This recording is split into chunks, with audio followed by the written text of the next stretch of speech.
Kali Mitoho Friday. Mheshimiwa salimia hawa Kisii. Unaona lile wanakuja. Karwale.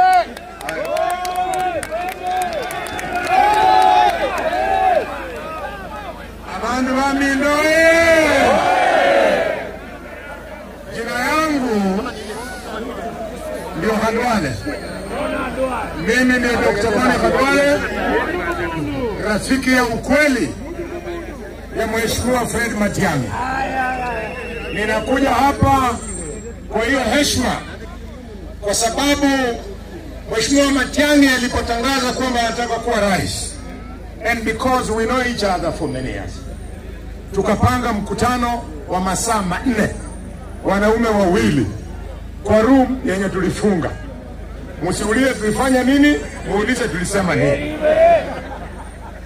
Matiang'i told me many things, but today I want to tell you, you turned me wakati ulisema kwamba unaomba kuwa rais, and because you have a dream kwamba in 2 years if president you would apply brutal government efficiency.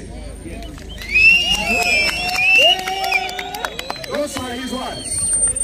Brutal government efficiency. What that means ni kwamba an efficient government does not tolerate corruption.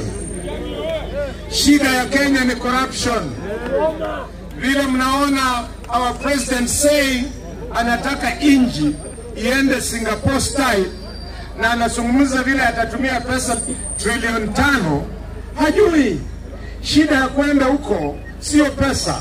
Shida ya kwenda huko ni kwamba mawaziri wake Duale, Murkomen, wote mnawajunga, wajua ni waizi. Pesa kutupeleka huko wanakula. Even if you give them, they're going to share the money. We will not get there.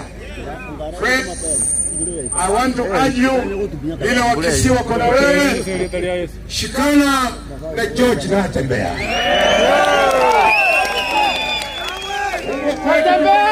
Na Wetangula, mimi Khalwale na George Natembeya, we have buried them. Now they have resorted shooting at us. Yesterday they almost killed me outside Wetangula's home. May God bless you. My wife Diana Maragwa amesema nimsalimie, ndio amenitengenezea chai asubuhi nikija.